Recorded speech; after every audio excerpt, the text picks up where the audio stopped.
오늘 우리에게 주시는 하나님의 말씀은 구약성경 스가랴서 11장 1절에서 17절까지의 말씀입니다. 스가랴서 11장 1절에서 17절까지의 말씀을 저와 여러분이 한 절씩 교독하겠습니다.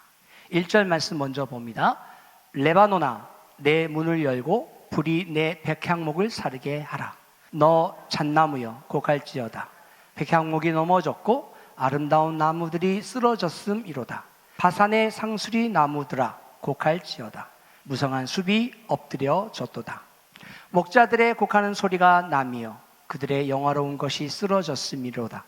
어린 사자의 부르짖는 소리가 나며 이는 요단의 자랑이 쓰러졌음이로다. 여호와 나의 하나님이 이르시되 너는 잡혀 죽을 양떼를 먹이라.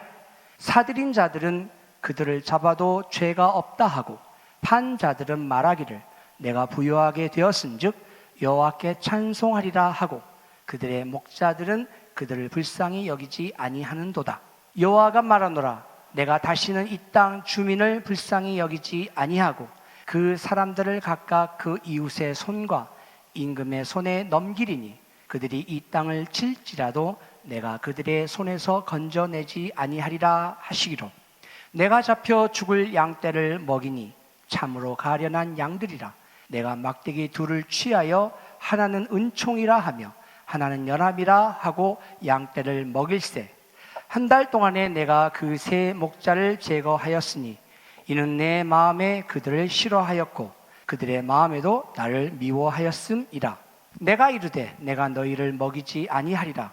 죽는 자는 죽는 대로 망하는 자는 망하는 대로 나머지는 서로 살을 먹는 대로 두리라 하고 이에 은총이라 하는 막대기를 취하여 꺾으니 이는 모든 백성들과 세운 언약을 폐하려 하였음이라. 당일에 곧 폐함에 내 말을 지키던 가련한 양들은 이것이 여호와의 말씀이었던 줄을 안지라. 내가 그들에게 이르되 너희가 좋게 여기거든 내 품삯을 내게 주고 그렇지 아니하거든 그만두라. 그들이 곧 은 30개를 달아서 내 품삯을 삼은지라. 여호와께서 내게 이르시되 그들이 나를 헤아린 바 그 삭슬 토기장이에게 던지라 하시기로. 내가 곧 그 은 30개를 여호와의 전에서 토기장이에게 던지고 내가 또 연합이라 하는 둘째 막대기를 꺾으니 이는 유다와 이스라엘 형제의 의리를 끊으려 함이었느니라. 여호와께서 내게 이르시되 너는 또 어리석은 목자의 기구를 빼앗을지라. 보라, 내가 한 목자를 이 땅에 일으키리니 그가 없어진 자를 마음에 두지 아니하며 흩어진 자를 찾지 아니하며 상한 자를 고치지 아니하며 강건한 자를 먹이지 아니하고 오히려 살찐 자의 고기를 먹으며 또 그 굽을 찢으리라. 우리 17절 말씀을 다 같이 읽겠습니다. 화 있을진저 양떼를 버린 못된 목자여 칼이 그의 팔과 오른쪽 눈에 내리리니 그의 팔이 아주 마르고 그의 오른쪽 눈이 아주 멀어 버릴 것이라 하시리라. 아멘. 조금 긴 말씀입니다만 스가랴서 11장의 말씀을 우리가 함께 보았습니다. 성경은 슬라이드를 좀 넘겨주시겠습니까? 제가 리모컨을 안 갖고 왔네요. 성경은 계속해서 반복적으로 하나님의 백성을 양으로 그리고 하나님 또는 예수 그리스도를 목자로 묘사합니다. 양은 스스로를 지킬 수 없는 연약한 존재이기 때문에 반드시 무엇이 필요해요? 목자가 필요합니다. 반드시 목자가 필요해요. 오늘 본문 스가랴 11장은 거짓 목자의 심판과 참 목자의 예표를 담고 있습니다. 단순히 이스라엘 역사에 국한된 메시지가 아니라 오늘 우리가 어떤 목자를 따르고 있는지 그리고 우리의 삶 속에서 참 목자 되신 예수 그리스도를 어떻게 붙잡아야 하는지를 도전하고 있는 말씀입니다. 그 말씀, 스가랴서 11장의 말씀을 한번 우리가 본문을 좀 적극적으로 한번 살펴보고 그 메시지를 찾아보도록 하겠습니다. 우리가 읽었던 오늘 본문의 1절부터 3절까지의 말씀은 목자 없는 이스라엘의 비극에 대한 이야기가 나와요. 목자가 없는 양들에 대한 비극에 대한 이야기가 나옵니다. 레바논의 백향목, 바산의 상수리, 요단의 숲이 무너지는 장면으로 시작됩니다. 이것은 지도자의 몰락을 상징하는 것이에요. 이스라엘의 왕과 제사장, 선지자들이 목자로서 양떼를 지키지 못했을 때에 온 나라가 황폐해지는 비극을 겪게 됩니다. 여러분, 오늘날도 마찬가지죠.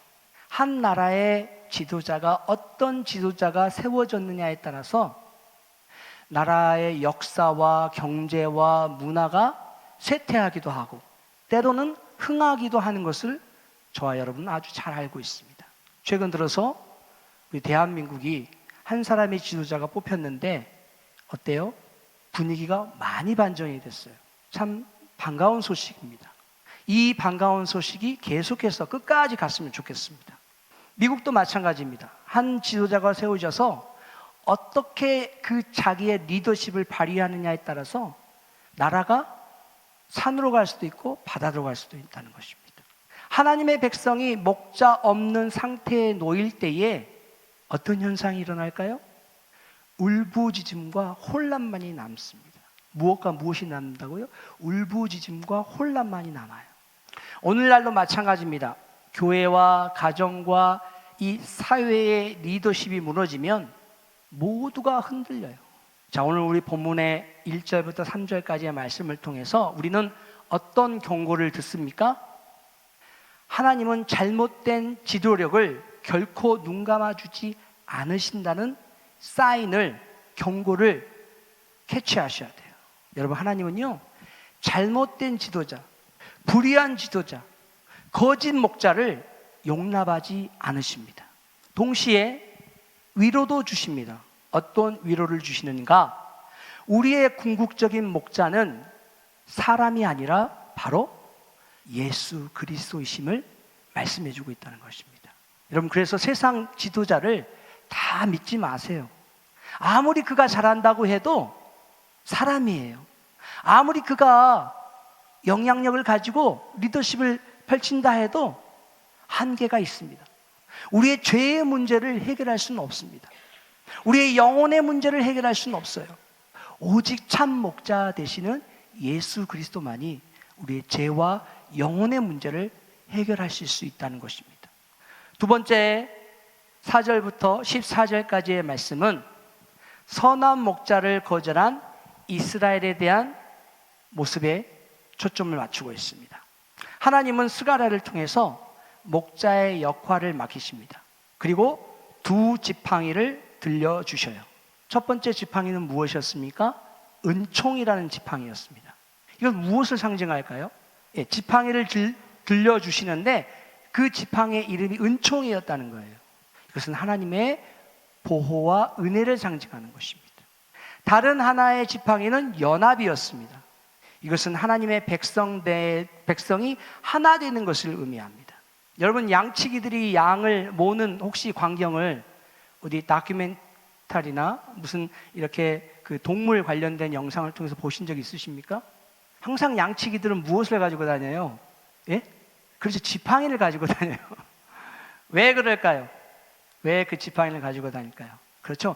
양들을 몰기 위해서 때로는 그 지팡이가 채찍이 되기도 하고 때로는 그 지팡이가 담이 되기도 하고 때로는 그 지팡이가 지시하는 디렉션이 되기도 합니다. 양들을 하나로 모으기도 하고요. 때로는 그 양이 달려갈 수 있도록 채찍을 가하기도 합니다.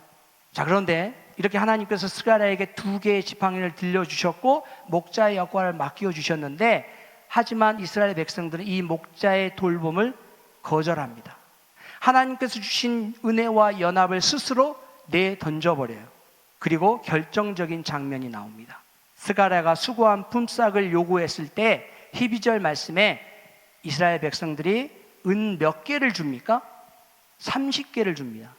여러분 여기서 많이 들어보셨죠? 은 30개? 예, 그렇습니다. 은 30개는 노예의 값을 의미합니다. 그 당시의 문화에서 은 30개는 노예의 값이에요. 가장 하찮은 대가였습니다. 이것은 단순히 역사적인 장면이 아니라 예수님이 가룟 유다에게 은 30에 팔리신 사건을 미리 보여주는 예언적인 행위였습니다. 마태복음 26장, 또 27장, 마가복음 14장, 누가복음 22장에 보시면 오늘 제가 말씀드렸던 예수님이 가룟 유다에게 은 30에 팔리신 사건이 나와요. 자, 이 두 번째 장면에서도 경고와 사인이 있습니다. 인간은 참 목자를 원할까요? 원하지 않을까요? 인간은 참 목자를 원하지 않아요. 왜 그럴까요? 참 목자는 죄를 드러내고 회개를 요구하기 때문입니다. 그래서 남자들이 여자들이 말하면 귀가 아픈 거예요. 듣기 싫은 거예요. 왜? 그 말이 맞는 말이거든요. 네, 와이프가 하는 말이 정답이에요. 그러니까 듣기 싫은 거야. 맞는 말을 누가 듣고 싶어 하겠습니까? 그죠? 참 이렇게 우리의 심령이 이렇게 꼬부라져 있어요. 구부러져 있어요. 올바로 펴 있지 않고. 사람들도 마찬가지입니다. 달콤한 말만 해주는 거짓 목자를 더 잘 따라가게 돼 있어요. 자, 여러분, 그러나 또 위로가 있습니다. 이 본문에는 위로가 있습니다. 어떤 위로가 있느냐? 하나님은 이 거절을 통해서 구원의 길을 준비해 놓으셨습니다. 사람들은 은 30으로 예수를 팔고 예수를 모욕하고 예수를 멸시했지만 하나님은 그 십자가를 통해서 세상에 생명을 허락하셨다는 것입니다. 그러니까 우리의 그 불순종과 우리의 이 꼬부러진 마음 때문에 하나님이 예수 그리스도를 이 땅에 보내주셨어요. 너희들은 도저히 바른 말을 해가지고는 안 되겠구나. 내가 내려가서 너희들을 대신해서 십자가에서 피 흘려 죽어줄게. 우리 가정에서 그런 일들이 자주 있죠. 잔소리해도 안 들어. 빨래를 좀 벗어서 이렇게 빨래통에 집어넣으라고 하는데 안 해. 그럼 어떻게 해요? 와이프가 하는 거예요. 그죠? 세 번째 장면은 15절에서 17절까지의 말씀인데요. 거짓 목자의 심판에 대한 내용이 나옵니다. 자, 이제 하나님은요, 스가랴에게 어리석은 목자의 역할을 맡기십니다. 앞서서는 선한 목자의 역할을 맡기셨어요. 두 그의 막대기를 주시면서. 그런데 이번에는 어리석은 목자의 역할을 맡기시면서 이 목자는 병든 양을 돌보지 않고 흩어진 양을 찾지 않게 됩니다. 오히려 건강한 양의 고기를 뜯어 먹어버립니다. 이것이 거짓 목자의 본질이에요. 양을 사랑하는 것이 아니라 양을 이용합니다. 섬기는 것이 아니라 자기 배를 채웁니다. 하나님은 그 거짓 목자에게 심판을 선언하십니다. 우리 다 같이 17절 말씀 한번 볼까요? 17절 말씀을 한번 찾아주시겠습니까? 시작. 화 있을진저 양떼를 버린 목된 목자여, 칼이 그의 팔과 오른 눈에 내리니 그의 팔이 아주 마르고 그의 오른쪽 눈이 아주 멀어 버릴 것이라 하시니라. 얼마나 무서운 저주입니까? 이 거짓 목자에게 하나님의 내리신 심판이에요. 여기에도 하나님의 경고와 사인이 있습니다. 거짓 목자는 결국 하나님의 심판을 피할 수 있다 없다? 하나님의 심판을 피할 수 없다는 것입니다. 그럼에도 불구하고 또 하나님은 위로를 주십니다. 하나님은 당신의 백성을 결코 그 거짓 목자에게 영원히 맡겨두지 않으신다는 사실이에요. 참 목자가 오셔서 그 잃어버린 양들을 찾으시고 생명을 주신다는 사실입니다. 자, 이렇게 본문의 메시지를 우리가 살펴보았으면 이제 그것을 우리의 삶 속으로 한번 적용해 보기를 원합니다. 첫 번째 우리가 적용해야 할 것은 참 목자 되시는 예수님을 바라보자는 것입니다. 우리는 여전히 수많은 거짓 목자의 소리에 둘러싸여 있습니다. 세상의 성공과 물질과 자기 만족을 약속하는 달콤한 말들이 우리 주변에 너무 많아요. 그러나 그것은 결국 양을 잡아먹는 목자일 뿐입니다. 오직 십자가에 달리신 예수만이 우리의 영혼을 살리는 참 목자이심을 믿으시기 바랍니다. 이제는 누구를 바라봐야 될까요? 참 목자 되신 예수님을 바라보셔야 돼요. 여러분, 예수님을 어떻게 바라볼까요?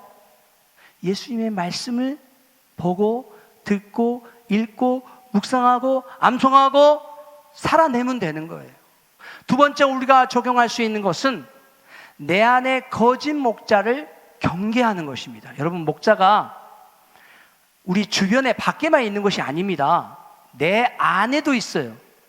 내 욕심, 내 교만, 편안함을 추구하고자 하는 내 자아가 내 목자의 자리를 차지하고 있다는 것입니다. 우리는 날마다 주님만이 나의 목자이십니다 라는 고백을 하면서 내 안에 있는 거짓 목자를 몰아내야 돼요. 세 번째로 우리가 할 수 있는 것들은 작은 목자로서 사명에 충실해야 하시기를 바랍니다. 여러분, 부모는 여러분 자녀들의 목자입니다. 믿으십니까? 교회의 직분자들은 양들을 돌보는 목자예요. 여기 앉아 계신 여러분들도 마찬가지입니다. 담임 목사만, 그리고 교회 목회자들만 목자가 아니에요. 장로님들도 목자이시고요, 권사님들도 목자이시고요, 또 각 부서의 부장들도 다 목자인 거예요. 각각의 목자입니다. 여러분에게 맡겨주신 양들이 분명히 있을 거예요. 구역장들은 구역 식구들이 있고요, 주일학교 교사면 주일학교 아이들이 있겠죠. 우리 모두는 누군가의 목자로서의 역할을 감당하고 있는 거예요. 여러분, 내게 맡겨진 이 작은 양들을 어떻게 돌보고 있습니까? 섬김과 희생의 자리에서 목자의 길을 따라야 할 줄 믿습니다. 네 번째로 오늘 우리가 적용할 수 있는 것은 예배와 공동체를 소중히 하시기 바랍니다. 무엇과 무엇을 소중히 하라고요? 예배와 공동체를 소중히 여기셔야 돼요. 양은 홀로 살 수 없습니다. 반드시 무리 안에서 목자의 돌봄을 받아야 합니다. 양이 홀로 살면 어떻게 될까요? 이리가 와서, 늑대가 와서 잡아먹어버리죠. 여러분, 교회의 공동체 안에서 예배를 드리고 서로 돌보는 일에 우리가 힘써야 합니다. 이것이 오늘날 우리가 거짓 목자에 속지 않고 참 목자의 인도하심을 따를 수 있는 길임을 여러분 믿으시기 바랍니다. 이제 오늘 말씀을 정리하고자 합니다. 스가랴서 11장은 무겁고 불편한 말씀이에요. 제가 조금 가볍고 재치 있게 말씀을 전했습니다만 사실 굉장히 무거운 말씀입니다. 거짓 목자들의 심판과 참 목자를 거절한 이스라엘의 비극을 보여주기 때문입니다. 그러나 동시에 이 말씀은 또 다른 소망을 품게 합니다. 거짓 목자는 반드시 사라지고 참 목자는 반드시 오십니다. 그리고 우리는 이미 그 참 목자를 알고 있습니다. 그분은 누구실까요? 예수 그리스도. 오직 예수 그리스도만이 저와 여러분의 죄와 영혼의 문제를 해결할 수 있는 참된 목자이심을 믿으시기 바랍니다. 사랑하는 성도 여러분, 오늘도 거짓 목자의 달콤한 속삭임에 귀 기울이지 마시고 참 목자 되신 예수의 음성에 귀 기울이시기 바랍니다. 그분만이 우리의 생명이요 구원이 되시는 줄 믿습니다. 우리 함께 기도하겠습니다.